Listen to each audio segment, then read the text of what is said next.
Então, na aula passada, a última coisa que eu cheguei a falar, que foi que eu sugeri um exercício, né? Que vocês calculassem o rendimento de uma máquina de Carnot, né? Que obedeceria o ciclo de Carnot, uma máquina reversível, né? Essa é uma máquina reversível. Cadê a caneta? Então, vamos calcular aqui rapidamente o que seria o rendimento, né? Então, vamos ver aqui no gráfico PV. Vamos traçar aqui, tentar traçar mais ou menos as isotermas. Duas isotermas, né? Pelo menos. Aqui a gente tem mais ou menos duas isotermas, pontilhado. E aí você teria mais ou menos isso aqui, né? Seria uma... nota que a curva diabática, ela não faz isso, né? Ela não faz essa, né? Ela sempre tem inclinação negativa, a inclinação nunca fica positiva. Portanto, esse desenho aqui está um pouco...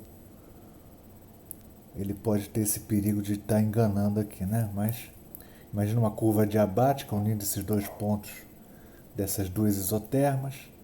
Você tem mais uma curva adiabática aqui. Então esse aqui é o ciclo de Carnot, né? Que a gente viu na aula passada.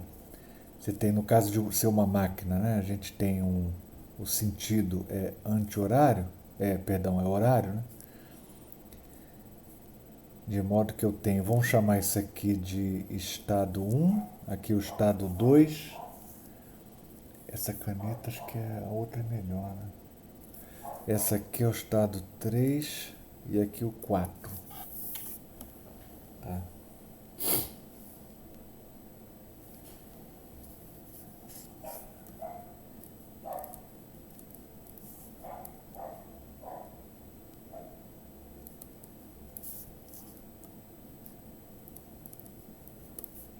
De Carnot. Então, nós vimos que o rendimento da máquina, de qualquer máquina, né, como consequência direta da definição e da primeira lei, é 1 menos o calor liberado, cedido pelo gás para o reservatório frio, dividido pelo calor absorvido pelo reservatório quente. É isso. E a gente vai calcular isso aí no caso da, do ciclo de Carnot. Nas duas únicas, dois únicos processos, né, que a gente tem a, a troca de calor são os processos isotérmicos, porque nos processos adiabáticos, por definição, não tem troca de calor. Não é isso?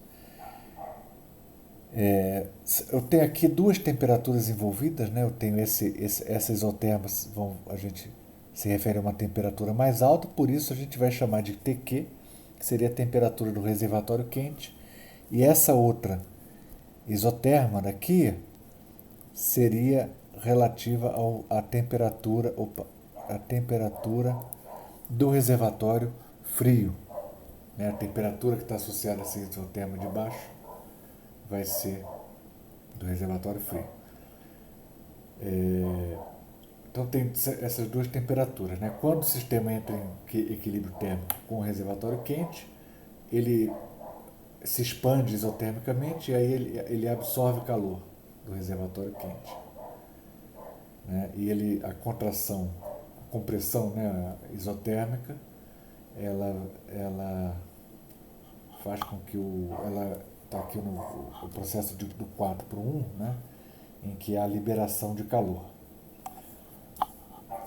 Vamos calcular então, a gente precisa calcular esse calor, né? Durante o processo isotérmico, o que a gente tem, né? Por exemplo, vamos calcular o trabalho aqui. O trabalho durante o processo 2 até 3, o trabalho efetuado sobre o gás, como a gente viu, né? Seria nRT vezes o logaritmo do volume final sobre o volume inicial. Esse T é a temperatura da isotérmica. A gente viu nas aulas passadas, né?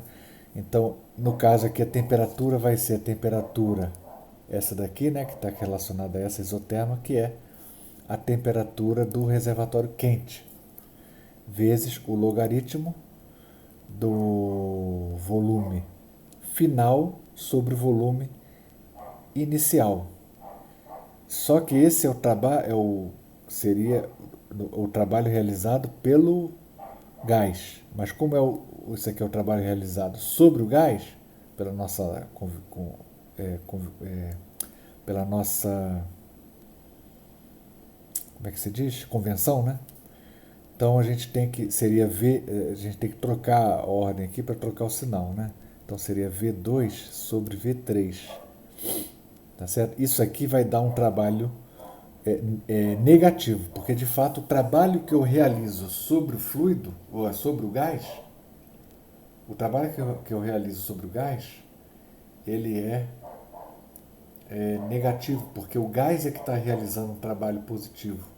Então, se o gás realiza um trabalho positivo, porque ele está se expandindo, então o trabalho realizado sobre o gás tem que ser negativo necessariamente.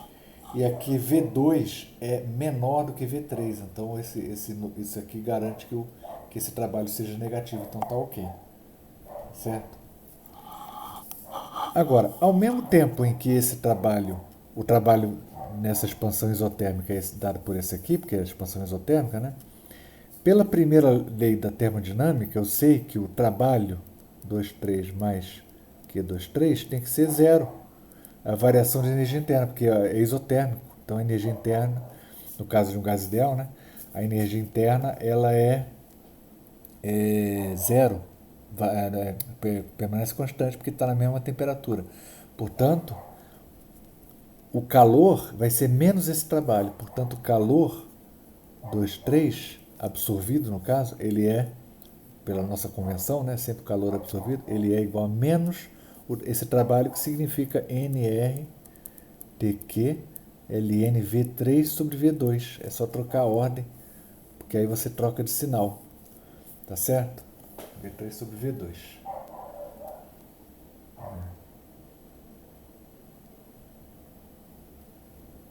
Então,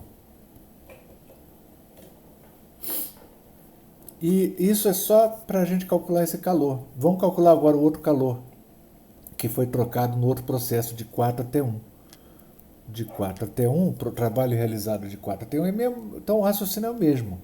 Pelo mesmo raciocínio, a gente vai poder escrever que isso aqui é NR vezes a temperatura, no caso é a temperatura da outra isoterma, né, que é a temperatura do reservatório frio, não é isso? Vezes o logaritmo, vezes o logaritmo, bom, vezes o logaritmo da V3 sobre V4 sobre V2. Perdão, V3 sobre V1, né? V4 sobre V1, é V4 sobre V1. Logaritmo V4 sobre V1. Aqui é o V4 sobre V1. Né? Esse trabalho tem que ser positivo. Portanto, o V4, como é maior que V1, ele tem que estar aqui V4 sobre V1 e não V1 sobre V4, senão ficaria um número negativo. A gente sabe que essa quantidade aqui vai ter que dar um número positivo. Por quê? Porque esse é um trabalho efetuado sobre o gás.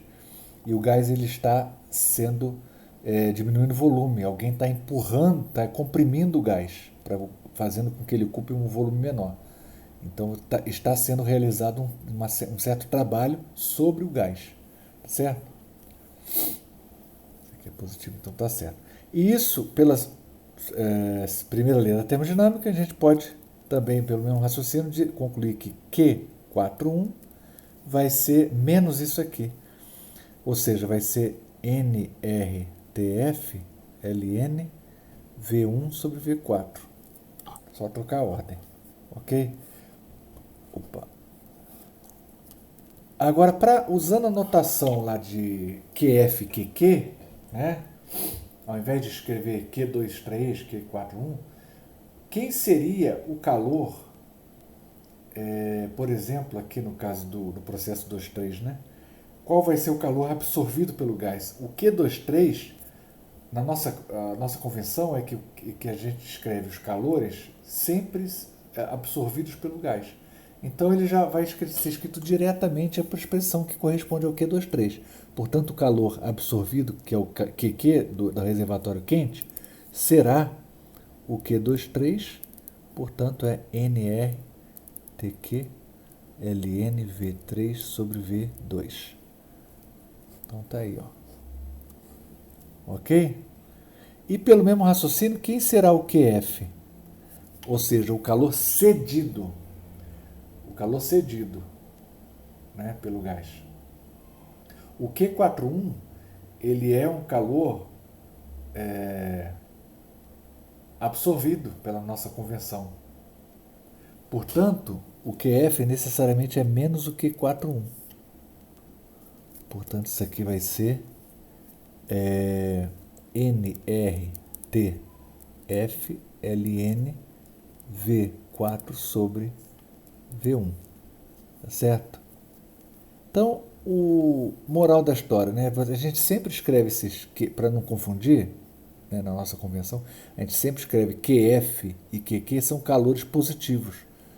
Tá certo? Para não dar pau aqui, senão o rendimento sempre tem que ser entre 0 e 1, né?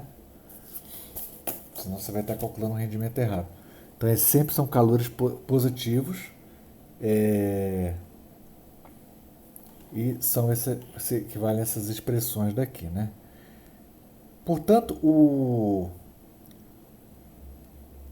eu quero rendimento. Então, vamos lá, ó.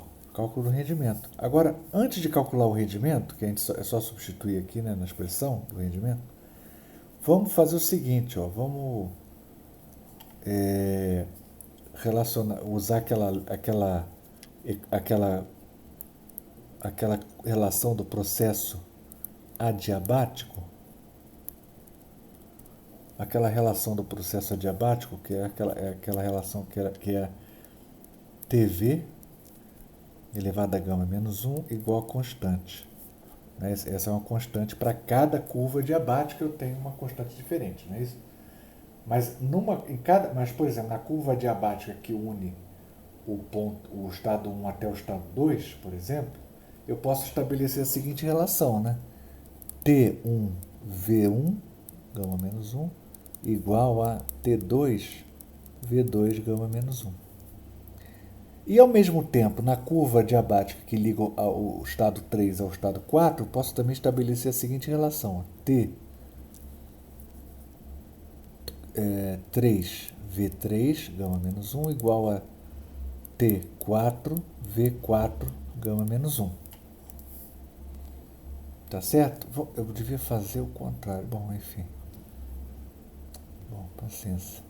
Eu vou escrever essa equação aqui, ó, aqui embaixo, só que trocado aqui. T2V2, gama menos 1, igual a T3, né? Opa! T1, tá certo. T1V1, gama menos 1. Eu tenho essas duas relações aqui, né? Tem essas duas relações. Olha só. Eu vou dividir uma equação pela outra. O que eu vou ganhar com isso? Ora, mas olha só. A temperatura desse ponto aqui, ó, T4, é igual a T1, porque está na mesma isoterma. Então, T4 é igual a T1. E T3 é igual a T2. Observação. T4 igual a T1 e T3 igual a T2. Não é isso? Porque T3 igual a T2, está na mesma isoterma. É claro que T1 não é igual a T3, né? Mas o T1 é igual a T4 e o T3 é igual a T2. Portanto, se a gente dividir essa primeira equação pela segunda de baixo, o que a gente vai obter? A gente vai obter isso aqui, ó, levando em conta isso aqui, né? Então o T3 vai cancelar com o T2, porque eles são iguais, e o T4 vai cancelar com o T1, porque são iguais. Opa!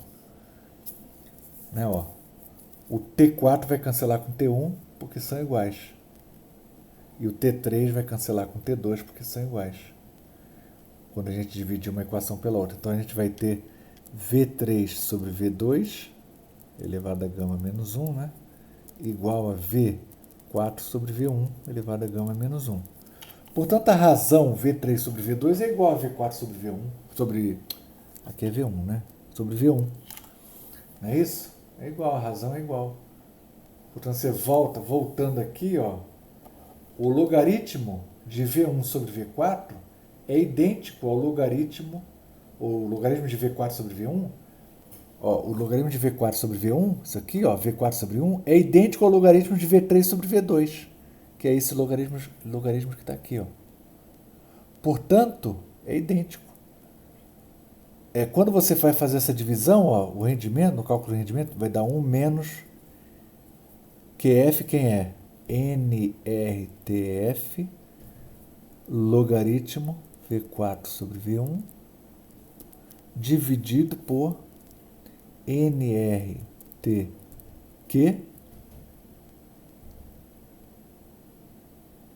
né? Logaritmo V3 sobre V2. Daí cancela, isso aqui cancela, porque essas razões são iguais. V4 sobre V1 é igual a V3 sobre V2. Portanto, isso aqui vai dar 1 menos TF sobre TQ. Então, isso aqui é fundamental. É fundamental, uma relação muito importante, essencial, né? Na verdade, isso acontece para qualquer máquina reversível. Por quê? Porque a gente viu na aula passada que a máquina reversível, ela é a máquina que tem, operando entre dois reservatórios com temperaturas definidas, né, fixas, ela é a máquina que tem a maior eficiência possível. Portanto, essa expressão, ela não só ela é a eficiência de uma máquina de Carnot, como também é a eficiência máxima que se pode obter de uma máquina operando entre dois reservatórios, com temperatura TF e o outro reservatório frio com temperatura TQ. Tá claro? Isso é muito importante, isso que eu acabei de falar. Muito importante. Esse seria o rendimento máximo. Qualquer rendimento. Na verdade, isso é uma idealização. Essa máquina reversível, a rigor, não existe. Sempre tem um grau, você vai ver um grau de reversibilidade em qualquer processo que acontece. Tá certo? Então, essa é uma idealização. Então, na verdade, esse rendimento ele é inatingível. Você não atinge. E, na verdade, a lei, o princípio básico que está por trás disso, que limita esse rendimento máximo, é, na verdade, a segunda lei da termodinâmica. Tá certo?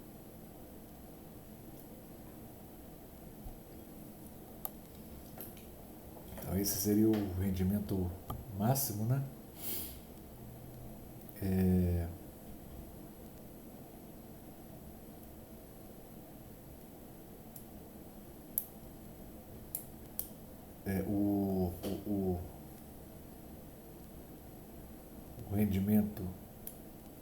O rendimento, ele não pode, não, na verdade, segundo a lei, ela estabelece que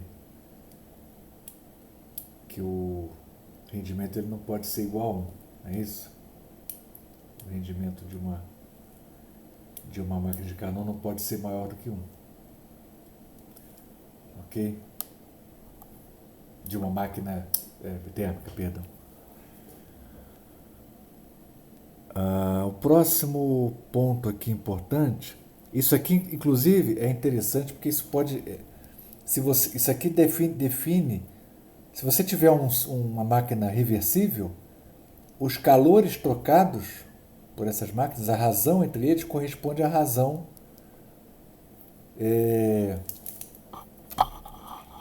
entre as temperaturas, né? Então isso significa que, no caso, quando a máquina é reversível,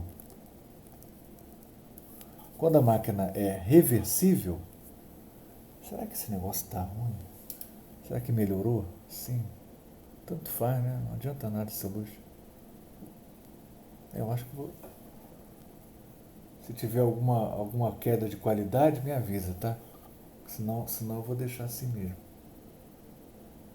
da imagem. No caso... Hã? Oi? Mas não piorou a qualidade, não? Ah. Então eu vou deixar assim. Porque aí comprei uma luz aqui. Bom, enfim. Então, quando a máquina reversível, ela troca... Numa máquina reversível, acontece isso, né? O calor absorvido, perdão, a razão aqui do calor, entre o calor cedido e o calor absorvido, ela é igual à razão entre as temperaturas dos reservatórios respectivos. É isso. Acontece isso. Isso pode ser usado. Então é uma maneira de você pode usar uma máquina reversível então para definir um termômetro, que seria um termômetro graduado na escala da temperatura absoluta. Se você, sei lá, estabelecer que a temperatura para quando você tem a temperatura do estado triplo, por exemplo, seria 273,16, né, graus Kelvin. Aí você teria uma escala de definição de um tipo de escala de temperatura termodinâmica, né? Temperatura absoluta, que coincide com a escala de temperatura absoluta. Ok, então, visto isso, agora tem que introduzir aqui um conceito que é chamado de conceito de entropia, né? Que todo mundo já deve ter ouvido falar.